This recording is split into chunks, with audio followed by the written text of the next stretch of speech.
Hi everyone, कैसे हो आप सब? आई होप सब अच्छे हो, मस्त एंजॉय करो। स्टार्ट करते हैं वेरी प्यार एपिसोड 15। पिछला एपिसोड में हमने देखा था कि जो इशिता होती है वो उसे अपने फ्रेंड के द्वारा पता चल जाती है कि हालात क्या हुए थे उस रात, एंड उसे बिल्कुल भी इस बात की याद नहीं थी। लेकिन जब उसकी फ्रेंड बताती है तो इशिता को याद आती है कुछ चीज़ें, बट सब कुछ याद नहीं आता। एंड वो घर पे आती है एंड वो 10वीं से बात करना चाहती थी, माफ़ी मांगना चाहती थी, थैंक यू बोलना चाहती थी, बट 10वीं के कॉल्स आ जाते हैं, 10वीं वहाँ से निकल जाती है। अब आगे गीता माँ के कहने पर जो इशिता होती है वो उसे भूख भी लगी होती है एंड वो आ जाती है नीचे डिनर करने। डिनर कर रही होती है बट उसका पूरा ध्यान जो होता है वो खोया खोया से रहता है। ऑब्वियसली बात है, लाइक आपके साथ इतना कुछ हो जाएगा एंड आपको जिसने हेल्प किया है, जिसने उस चीज़ से आपको निकाला है, एंड आप उसी से अच्छे से बात नहीं करो, एक बात का तो गिल्ट होता ही है ना कि मतलब गलती आपकी है एंड आपको पता चल गई है कि आपकी गलती है, तो गिल्ट तो होगा, बहुत ज़्यादा होगा। बस इसी तभी इसी सिचुएशन में होती है वो, अपने गिल्ट में अपने अपने आप को माफ़ नहीं कर पा रही होती है एंड उसे लग रहा था कि जितनी जल्दी हो सके वो 10वीं से बात करे एंड वो ऐसे 10वीं को ऐसे माफ़ी मांगे उसे एंड बोले कि उसने जो भी कुछ किया वो बहुत बहुत बहुत ज़्यादा बड़ी बात है उसके लिए, या फिर किसी भी लड़की के लिए बहुत बड़ी बात होती है, हेल्प होती है। लाइक एक जीवन को ही उसने 10वीं ने बचा लिया है। इस तरह के थॉट्स, इस तरह की चीज़ें इसी तरह के मन में चल रही होती है। गीता माँ जो होती है वो भी ऐसे डिनर टेबल पर बैठ के एंड वो भी ऐसे डिनर कर रही होती है, वो मस्त अपना एंजॉय कर रही होती हैं। लेकिन वो देखती है कि जो इशिता है वो ऐसे अच्छे से खा नहीं रही होती है, खाने को ऐसे ऐसे नाइफ उसमें ऐसे लगाए एंड जो स्पून होते हैं ऐसे ऐसे कट के ऐसे रखी होती है, बस ख्यालों में खोई होती है। वो कब से देख रही थी कि इशिता जो है वो इसी पोज में कब से बैठी हुई है एंड उसे का ध्यान यहाँ, वो यहाँ पे है तो सही बट वो है नहीं यहाँ पे। उनसे पेशेंस रहा नहीं जाता, ये देखा नहीं जाता है। वो बोलती है अगर आपको डिनर नहीं करना है तो फिर मत कीजिए ना, इस तरह से खाने लेके एंड वेस्ट करने के एंड इतना इतना इतना करने की क्या ज़रूरत है। इस मन में सोचती है बस इन्हीं की कमी थी, इनको अच्छे से बात करने ही नहीं आती। वो अपने मन में सोचती है, थोड़ा ज़्यादा ज़ोर से सोच लेती है। ये इतना ज़्यादा ज़ोर से सोच लेती है कि उसके जो ऐसे वर्ड्स होते हैं ना वो गीता माँ को भी सुनाई दे देते हैं। तभी जो गीता माँ होती है वो बोलती है मैं आपके अच्छे के लिए कह रही हूँ, 10वीं कितना केयर करती है आपका एंड आप हो बिल्कुल भी नहीं करती हो। उसने चाहते वक्त वो इतनी जल्दी में थे फिर भी उसने बोला कि आपको डिनर करने के लिए, एंड आप हो कि कर नहीं रही हो। इशिता जो हुई होती है वो ये 10वीं का नाम सुन के उसे अच्छा लगने लगता है, पता नहीं क्यों। उसे ऐसा लगता है कि 10वीं जो है वो बहुत ही ज़्यादा उसको लेके केयरिंग है एंड ये सारी चीज़ें अभी इशिता को ना ऐसे सॉफ्ट सॉफ्ट उसके फीलिंग्स ऐसे उसके मन में आ रहे होते हैं। इशिता बोलती है ठीक है 10वीं ने बोला है तो मैं अभी डिनर करती हूँ, एंड ये बोल के जो इशिता होती है वो अब जो पहले जो खोई खोई सी रहती है वो अब मस्त अपना डिनर इंजॉय करती है। डिनर करने के बाद से वो कमरे में जाती है। कमरे में जाने के बाद वो अपने फ़ोन को चेक करती है मन में सोचती है 10वीं को कॉल करके सॉरी बोलूँ एंड थैंक यू बोलूँ क्या। लाइक उसने आज तक जो भी मतलब जो भी कुछ मेरे लिए किया है ये इतना तो बनता है कि मैं उसे बोलूँ। तो भी जो 10वीं के पास जब कॉल करती है इशिता तो 10वीं कॉल रिसीव नहीं करती है। ऑब्वियसली 10वीं बिज़ी होगी तो कहाँ से रिसीव करेगी। तो बार बार जो इशिता होती है वो कॉल नहीं करती क्योंकि उसे लगता है कि मैडम अगर गुस्सा हो गई तो फिर अलग ही कांड हो जाएंगे।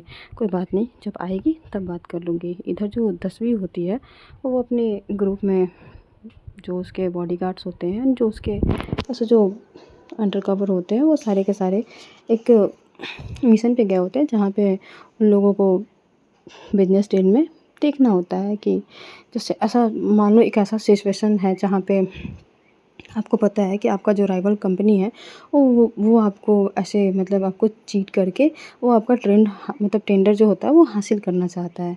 एंड इस तरह के सिचुएशंस होते हैं जो 10वीं को काफ़ी टाइम से वो इस चीज़ से परेशान भी थी एंड इसी चीज़ को फॉलो अप कर रही थी। जो उस दिन भी रात को पार्टी में वो इसी वजह के इसी को पता कर रही थी, इसकी वजह ही थोड़ा सा 10वीं का ध्यान उधर गया था। तो 10वीं जो है वो अभी भी यही चीज़ को ट्रैक करने आई होती है। उसके जो भी टीम होते हैं वो यहीं पे होते हैं एंड वो लोग जो होते हैं वो लोग भी काफ़ी ही पहुँचे हुए लोग होते हैं। लाइक वो गोलीबारी पे भी आ सकते थे। तो 10वीं ने बहुत ही चालाकी के साथ वहाँ पे जाके अपना पहले से ही अपना जब जो भी लोग थे, जो भी बंदे थे, सबको हाज़िर किया हुआ था। एंड जैसे ही जो बिज़नेस राइवल जो था वो वहाँ पे पहुँचता है डील करने के लिए पैसे दे के, तो 10वीं जो होती है वो सब जो बंदा होता है उसके ऊपर ऐसे गन पॉइंट कर देती है एंड बोलती है वैसे आपकी साजिश बहुत अच्छी थी, लेकिन माफ़ कीजिएगा, मेरे आगे बच्चे हैं आप। तो वो जो आदमी होता है वो 70 के आस-पास में होता है, लाइक वो थोड़ा-सा बुज़ुर्ग होता है एंड कहता है, ओह! तुरई ख़ानदान की बेटी जो खुद खुद अभी 20-22 साल की या 25 से तो कम ही है, मेरे हाथ भी नहीं है एंड मुझे कह रही है कि मैं बच्चा हूँ, कमाल बात है। तुम्हारे दादाजी की उम्र का हूँ मैं। तभी जो 10वीं होती है, वो बोलती है, हाँ, पता है दादाजी की उम्र क्या है। तो आप यहाँ पे क्या कर रहे हैं? घर पे बैठ के आराम कीजिए ना। ये सारी चीज़ें काम इस उम्र में करना अच्छा नहीं देता। अगर मैं इस उम्र में आपको शूट कर दूँ, तो ऐसे मरना भी अच्छा नहीं देगा आपको। तो जो बुज़ुर्ग जो होते हैं वो बोलते हैं, पता था मुझे कि तुम कुछ ऐसा करोगे और तुमसे यही उम्मीद भी थी। नया खून है, गर्म जोश है, तो इस तरह की उम्मीद करना लाज़मी है। तो जो 10वीं होती है वो बोलती है, जब सब कुछ पता है ना, तो इस तरह से धोखे से टेंडर लेने की क्या ही ज़रूरत आ गई आपको। रहने देते, जैसे चलते हैं वैसे नियम कानून उसी हिसाब से जीतते। इस तरह से छल कपट करने की क्या ज़रूरत थी। आपको पता है, इस उम्र में इस तरह के पाप करना सही बात नहीं है। भगवान को क्या मुँह दिखाएँगे आप, अगर मैं आपको भगवान के पास भेज दूँ तो। तो जो बुज़ुर्ग होते हैं वो जो ब्रिस्केट होता है वो नीचे रखते हैं एंड जो चेयर होता है वहाँ पे बैठ जाते हैं एंड सामने अपोज़िट पार्टी भी होता है जो घूस ले रहा था। तो वो बैठ के जो बुज़ुर्ग होते हैं वो बोलते हैं, ठीक है, तुम्हें मुझे सूट करना है कर लो, मैं कहाँ मना कर रहा हूँ। लेकिन तुम्हें क्यों लग रहा है कि तुम मुझे सूट कर दोगी तो तुम यहाँ से ज़िंदा चली जाओगी। 10वीं जो होती है वो अपने चारों तरफ देखती है। वाक़ई में 10वीं पे बहुत सारे गन पॉइंट हुए होते हैं। रेड रेड लेज़र लाइट भी ऐसे 10वीं के बदन के ऊपर अब चलने लगती है। 10वीं ये देख के वो जो होता है सामने चेयर होता है उस पे बैठ जाती है एंड पैर पे पैर रखती है एंड स्माइल करते हुए कहती है, अच्छा, तो आपको लग रहा है कि बाजी आपके हाथ में है। उफ़! इस उम्र में गलतफ़हमी बहुत बहुत अच्छा लग रहा है मुझे। एंड ये कह के जो 10वीं होती है वो हँस रही होती है। जो बुज़ुर्ग होता है वो कहता है, कमाल है, तुम्हारे ऊपर इतने सारे गन पॉइंट है एंड तुम्हें फिर भी ऐसा लग रहा है कि तुम बच के चली जाओगी। अभी मैं चाहूँ ना तो तुम्हारे अंग पे इतने सारे गोलियाँ मैं चलवा दूँ, इतने सारे कि तुम्हारे बॉडी पार्ट्स नहीं दिखेंगे। 10वीं होती है वो बोलती है, ओके, ठीक है, लेकिन मुझे भी कुछ दिखाना था आपको। अब मैं सोच रही हूँ अभी दिखाऊँ या थोड़ी देर और मज़े ले लूँ। तो जो बुज़ुर्ग होता है वो बोलता है, तुम्हारे पास क्या है, माफ़ी माँगना चाहती हो? चलो ठीक है, घुटने के बल बैठ जाओ एंड माफ़ी माँगो, मैं तुम्हें जाने दूँगा। छोटे बच्चे समझ के माफ़ कर दूँगा एंड हाँ, अपने बाप के बिज़नेस ना ज़्यादा बढ़ाने की कोशिश मत करो।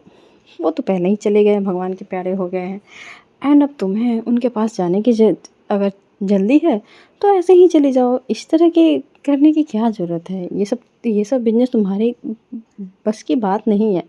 चलो जाओ, कहीं पे पियून, कहीं पे झाड़ू पोछा का काम कर लेना, गुज़ारा हो जाएगा तुम्हारा।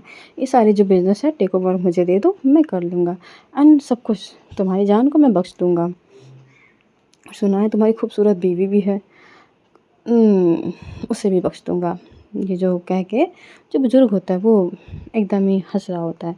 10वीं जो होती है वो अब तक तो चुप ही थी एंड जब बीवी की बात आती है तो 10वीं थोड़ा-सा ऐसे चिढ़ से जाती है। उसे बहुत गुस्सा सा आने लगता है, लाइक ये बीवी की बात कहाँ से आ गई? बट वो भी बोलती है, ठीक है, आप मेरी फैमिली तक पहुँच गए हैं तो अच्छी बात है, मैं कहाँ कुछ बोल रही हूँ। लेकिन एक और बात है, आप बहुत जल्दी डिसीज़न ले लेते हैं ना, ये बहुत बहुत गलत बात है। इतनी जल्दी डिसीज़न नहीं लेते ना, उम्र का लिहाज़ करते हैं, कुछ एक्सपीरियंस को भी तो बोलते हैं। लगता है आपके बाल धूप में ही सफ़ेद हुए हैं, ऐसे एक्सपीरियंस से नहीं हुए हैं। ये कह के जो 10वीं होती है एक चुटकी बजाती है एंड चुटकी बजाते ही जो लेज़र लाइट अब तक जो 10वीं के ऊपर दिख रहे थे, देखते-देखते एक-एक करके सब के सब गायब हो जाते हैं।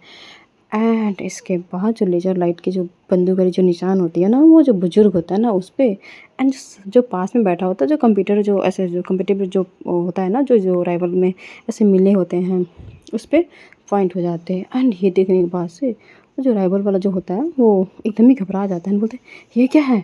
आपने तो बोला था कि आप मेरी जान की एकदम पूरी फुल प्रोटेक्शन देंगे 10वीं से एंड ये सब क्या है? इतने सारे गन पॉइंट मेरे पे क्यों हो रहे हैं? मेरे घर में मेरे बीवी बच्चे हैं। 10वीं 10वीं मुझे माफ़ कर दो। मैं तुम्हें प्रोजेक्ट दूँगा। तो उसे बोलते हैं अब बहुत देर हो चुकी है। प्रोजेक्ट तो वैसे भी मेरी ही है। बात ये है कि ईमानदारी एंड बेईमानी की बात है। एंड आपने भाई बेईमानी की है तो अब आपका कुछ नहीं हो सकता। ये बोल के जो तस्वीर होती है वो, अब वो जो बुज़ुर्ग होता है ना उस पे ऐसे वहाँ से अपने सीट से खड़ी होती है एंड उनके पास जाती है, हल्की सी झुकती है एंड कहती है, तो दादाजी आप बोलिए, बहुत बोल रहे थे, छोटी बच्ची हूँ मैं। मैंने कहा था ना कि आप बच्चे हैं, उम्र होने से क्या होता है, आप हैं बच्चे। तभी जो बुज़ुर्ग होता है वो बोलता है, मान लिया तुम्हें, मैं बहुत इम्प्रेस हो गया हूँ मैं तो, वाक़ई में बहुत टैलेंट है तुम में। इतनी टैलेंट, इतनी बहादुर मैंने आज तक किसी लड़की में नहीं देखा, बहुत। एंड यूँ कह के ना वो क्लैप करने लगते हैं, तालियाँ बजाने लगते हैं एंड बोलते हैं, छोड़ो ये सारे कंपटीशन छोड़ो, मेरी पोती है, इकलौती है, उससे शादी कर लो, अपनी बीवी को छोड़ दो एंड हमारे बिज़नेस को मर्ज कर लो, सारी की सारी प्रॉपर्टी तुम्हारी हो जाएगी, सारी की सारी बिज़नेस तुम्हारी हो जाएगी। मैं तुमसे इतना इम्प्रेस हो चुका हूँ। तस्वीर जो होती है वो इस बात पे ना हँसने लगती है, बोलती है, क्या कमाल करते हैं आप तो यहाँ पे मरने मारने की बातें कर रहे थे, अब तो रिश्ते की बात करने लगे। दादाजी लगता है आप पे गन पॉइंट पड़ते ही आपके दिमाग बच्चे जैसे होने लगे हैं, क्या बकवास कर रहे हैं।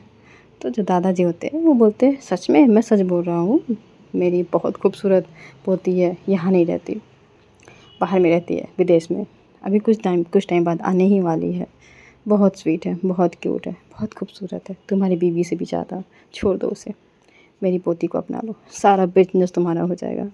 तस्वीर जो होती है वो ये बात सुन के वो हंसने लगती है एंड वो हंसते हंसते अपनी सीट पे जाके बैठ जाती है एंड कहती है, पहली बात, मैं यहाँ पे आपको सबक सिखाने, आपको जान से मारने एंड मेरी शादी के ये सारी चीज़ें तो मैंने सोचा ही नहीं था, मैं बस आपकी जान लेना चाहती हूँ। तो ये सुनने के बाद से जो दादाजी होते हैं वो गुस्सा हो जाते हैं, बोलते हैं, क्या बकवास है, मैं तुम्हें अपना सब कुछ देने के लिए रेडी हूँ, अपनी जान से ज़्यादा पोती देने के लिए रेडी हूँ मैं एंड अपनी प्रॉपर्टी देने के लिए रेडी हूँ, फिर भी तुम इस तरह की बातें कर रही हो, मेरी जान लेना चाहती हो, ऐसा क्यों। जो तस्वीर होती है वो बोलती है, ऐसा क्यों, क्योंकि आपने बेईमानी की है, और दूसरा, मुझे आपकी पोती में एंड आप में बिल्कुल भी इंटरेस्ट नहीं है, तीसरा, मैं बस बिजनेस करना चाहती हूँ अपने दम पे, मैं सब कुछ आपका जितना है ना उससे 10 गुना ज़्यादा मैं कर सकती हूँ, इसलिए आपकी ये खैरत की भीख मुझे तो नहीं चाहिए, ना ही आपकी पोती। इतना बोल के जो तस्वीर होती है वो बोलती है, संभाल लेना, मैं जा रही हूँ एंड तस्वीर वहाँ से जाने लगती है। तभी जो दादाजी होते हैं वो वहाँ पे ऐसे पास में पड़े हुए जो जो वाइन का ग्लास होता है ना वो ऐसे उठाते हैं एंड तस्वीर के ऊपर फेंकते हैं। ये जैसे ही होता है तो जो बॉडीगार्ड होते हैं वो दादाजी के ऐसे पैर पे ऐसे एक फायरिंग कर देते हैं, तो वो दादाजी को ऐसे लग जाती है एंड वो नीचे गिर झुक जाते हैं। वो बोलते हैं, बदतमीज़, मैंने तुम्हें अपनी पोती के रिश्ते की बात की है एंड तुम मुझे ऐसे मना कर रहे हो, तुम जानते हो तुम किसे मना कर रही हो। 10वीं, तुमने मेरी पोती को देखा है, वो इतनी खूबसूरत है, वो इतनी इतनी ज़्यादा प्यारी है, तुम उससे कैसे मना कर सकते हो। वो दर्द में होते हैं लेकिन फिर भी ये सारी बातें कह रहे होते हैं। देख रहे हो दादाजी की हिम्मत। तस्वीर जो होती है वो अपने उसके सर पे अब लग चुकी थी, अब सर से हल्की-हल्की ब्लीडिंग भी दे रही थी। वो अपने सर पे हाथ रखती है एंड हँसते हुए कहती है, आपको सच में मरने का शौक है। इतने सारे गन पॉइंट होने के बाद से आप ऐसी हरकत कैसे कर सकते हैं। अब तो मुझे यहाँ पे तरस आ रही है। छोड़ो यार, जाने दो इन्हें, हॉस्पिटल में ले जाओ, इनका ट्रीटमेंट वगैरह कराओ। देखो ये मुझे लगता है इनका उम्र का असर है। क्योंकि जो अंकल होते हैं वो जो हेड सिक्योरिटी गार्ड होते हैं वो भी उसी टीम में होते हैं जिन्होंने अभी दादाजी को ऐसे पैरों पे लेग पे ऐसे शूट किया था। वो जल्दी से आते हैं 10वीं के पास एंड वो 10वीं के सर पे जो ऐसे ब्लीडिंग हो रही थी उसे टच करने की कोशिश करते हैं एंड कोशिश करते करते ऐसे बोलते हैं कि तुम्हारे सर से तो खून बह रहा है। तभी जो 10वीं होती है अपने सर ऐसे पीछे कर दी है एंड जो हाथ होता है जो ना उनके जो हाथ ऐसे आ रहे थे टच करने, उसे दूर से ही ऐसे रोक देती है एंड बोलती है, ये बेवजह के दिखावे करने की ज़रूरत नहीं है, मैं ठीक हूँ। एंड ये कह के जो 10वीं होती है वो जाने लगती है, बट ब्लीडिंग थोड़ा से ज़्यादा हो रही थी। 10वीं को ऐसे चलने में हल्की सी दिक्कत हो रही थी, आंखों के सामने धुंधला धुंधला दिख रहा था। तभी तस्वीर फ़ोर्सफुली ऐसे जाने लगती है। वो कैसे-कैसे करके मुश्किल से वो कार के पास तक जाती है, बट वो कार के पास जाते ही उसके जो सामने जो होता है वो ऐसे अंधेरा सा छा जाता है एंड वो गिरने ही वाली होती है। तो जो तस्वीर के बॉडीगार्ड होते हैं एंड जो अंकल जो होते हैं वो आ जाते हैं एंड तस्वीर को होल्ड कर लेते हैं। तस्वीर अब पास आउट हो जाती है, कार में बिठाया जाता है, तस्वीर को फिर हॉस्पिटल ले जाया जाता है एंड वहीं पे ट्रीटमेंट होती है तस्वीर की। इधर जब अंकल होते हैं वो मन में सोचते हैं कि क्या मैं तस्वीर की वाइफ को बोल दूँ फ़ोन करके कि उसकी वाइफ की तबीयत सही नहीं है एंड ऐसे-ऐसे कुछ हो गया है। पता नहीं तस्वीर नाराज़ होगी या फिर बताना चाहिए, कोई इसका अपना होना चाहिए इसके पास। ये सोचते-सोचते वो तस्वीर की वाइफ को यानी कि इशिता को कॉल कर देते हैं। इशिता ऐसे सोई हुई होती है, नींद तो नहीं आ रही थी। काफ़ी देर हो चुके थे, वो 10वीं का वेट कर रही थी कि शायद 10वीं आ जाए या फिर 10वीं की कोई कॉल से मैसेज की रिप्लाई तो मतलब वो कर ही देगी 10वीं। तो 10वीं तो ऐसा कुछ करती नहीं है। तो इशिता जो है अब उसकी जो होती है ना वो हल्की-हल्की आँख से लग रही थी। ऐसे होता नहीं है कि आप वेट करते-करते आपकी आँख लगने लगे। इशिता भी यही सिचुएशन में होती है एंड उसकी आँख लग रही होती है, तभी फ़ोन की रिंग होती है। तो जो इशिता होती है एकदम अचानक से उठ जाती है, उसे लगता है कि 10वीं का कॉल आया होगा। बट कॉल पे जब नाम देखती है तो इशिता बोलती है ये कॉल कर रहे हैं, सब ठीक तो है ना? एंड यही सोचते-सोचते जो इशिता होती है जल्दी से कॉल रिसीव करती है। कॉल रिसीव करते ही जो अंकल होते हैं वो बोलते हैं कि 10वीं के ऐसे सर पे चोट लगी हुई है, हम हॉस्पिटल में हैं।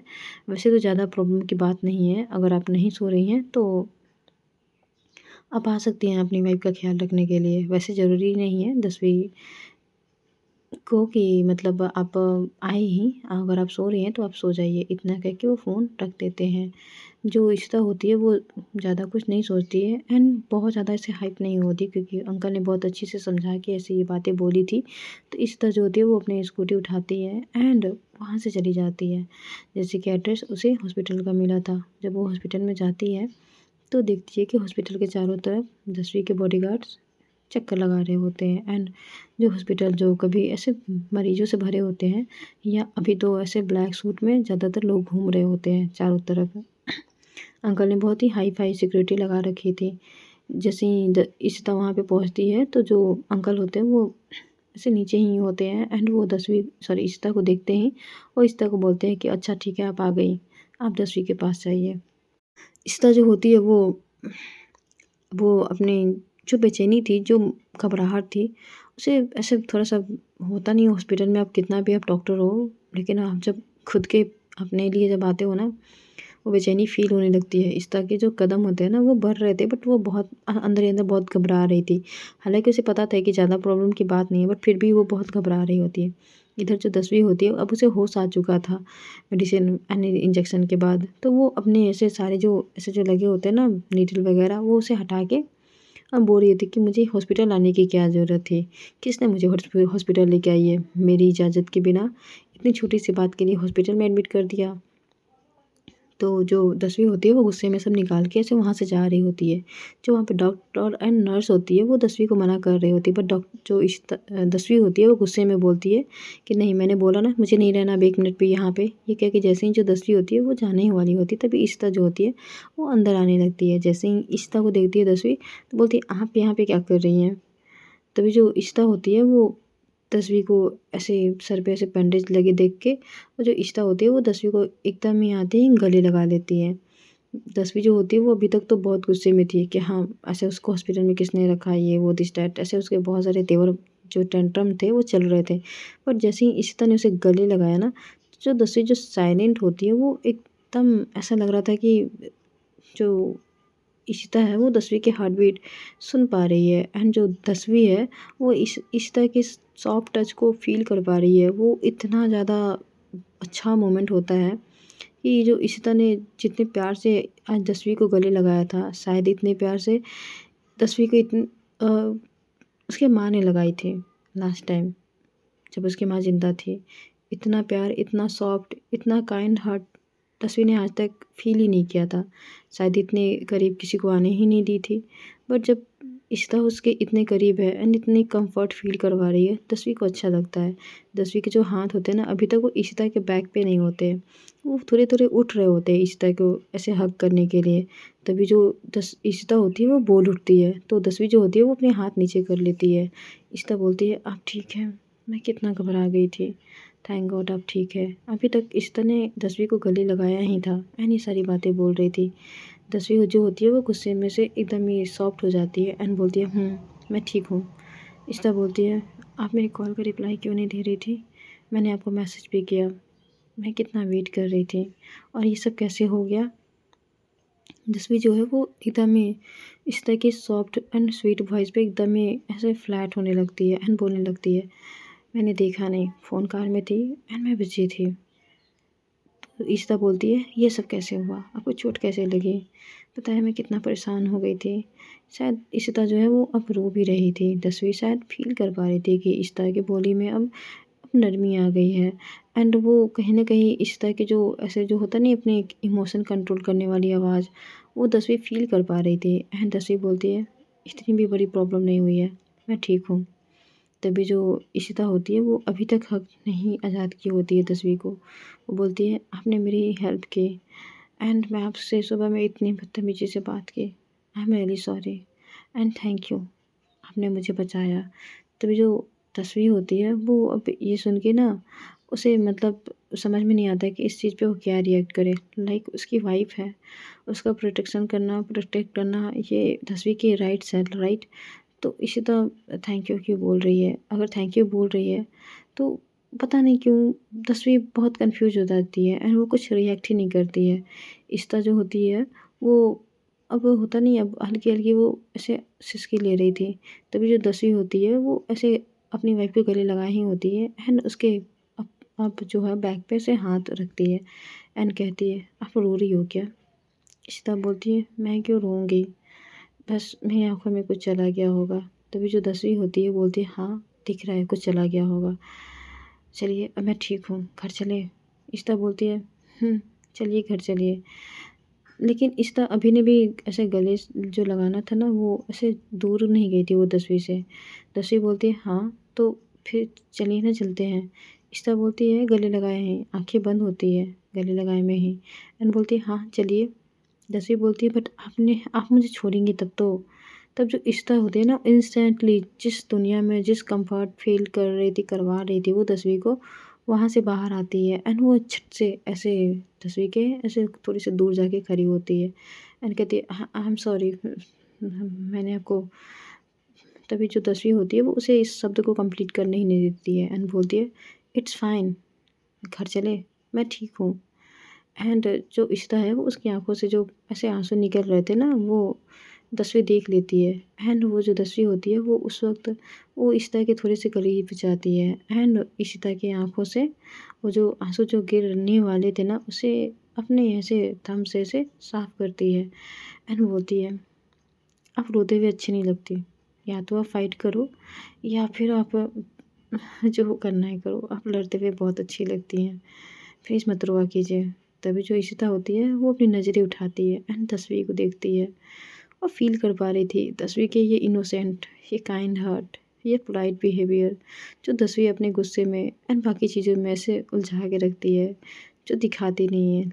शायद इशिता की आँखों में आँसू देख के 10वीं के लिए एंड 10वीं जो है वो सॉफ्ट हो गई है। ये देख के जो 10 इशिता होती है ना वो उसके चेहरे पे एक सुकून वाली स्माइल आ जाती है और ये स्माइल देख के जो 10वीं होती है ना, उसके चेहरे पे जो लाइट आती है ना, वो हँसती नहीं है, लेकिन उसके चेहरे पे जो चमक आती है ना, वो देखने लायक होती है। वो बहुत ही यूनिक थी। लाइक ऐसा लग रहा था कि 10वीं आज ज़िंदा है, सच में ज़िंदा है। वो बहुत प्यारी सी चमक होती है, बहुत ही ब्राइट होती है।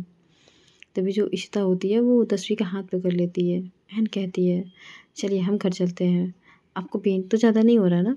10वीं जो होती है वो इशिता का ऐसे हाथ पकड़ना वो देख पा रही थी एंड वो इशिता की तरफ देखती है।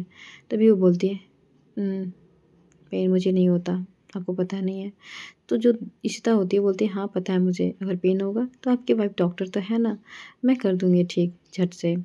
एंड ये लोग बात करते-करते अब ये लोग कार के पास आते हैं। इशिता की जो स्कूटी थे वो उसे सामने ही लगे हुए थे। तो जो 10वीं होती है वो बोलती है मैडम की स्कूटी लेके आना। एक बॉडीगार्ड को इशारे में बोल देती है। बॉडीगार्ड समझ जाता है एंड जो तस्वीर या निशिता होती है वो कार के ऐसे बैक में बैठ जाती है एंड जो अंकल होते हैं वो कार को ड्राइव कर रहे होते हैं एंड जो फ्रंट जो मिरर होता है ना उससे देख रहे होते हैं कि जो तस्वीर है उसके जो सर में चोट लगी हुई थी तो ऑब्वियसली बात है उसको ऐसे ज़्यादा देखना एंड ज़्यादा बात करना तो अच्छा लगेगा नहीं। अभी हाल फिलहाल में लगी थी तो वो अपनी आंखें बंद करके ऐसे ऊपर की तरफ सीट पे ऐसे रेस्ट कर रही थी। जो इशिता होती है वो दसवीं के ऐसे बाजू में अपने हाथ ऐसे क्रॉस किए हुए एंड दसवीं के कंधे पे सर रखे उसकी भी आंखें बंद होती है एंड ये प्यारी सी सॉफ्ट एंड क्यूट सी कपल को देख के जो अंकल मिरर से देख के जो स्माइल करते हैं एंड मन में कहते हैं फाइनली दसवीं को वो मिल गया जो उसको सबसे ज़्यादा ज़रूरत थी। मुझे पूरा उम्मीद है कि जो इशिता है वो अपने प्यार से तस्वीर को बदल देगी। ओके गाइस, तो मिलते हैं नेक्स्ट एपिसोड में। आगे क्या होता है मेरे साथ बने रहिए। स्टोरी कैसी लग रही है, अच्छी लग रही है तो लाइक कीजिए, कमेंट कीजिए, सब्सक्राइब कीजिए। और हाँ, अभी और प्यारे-प्यारे सॉफ्ट मोमेंट आने वाले हैं, थोड़ी सी नोक-झोंक के साथ एंड थोड़ी सी story and twist and drama के साथ। तो आप लोग प्लीज़ कंटिन्यू को सपोर्ट सॉरी स्टोरी को सपोर्ट करो। और मुझे फिर से नींद आ रही है।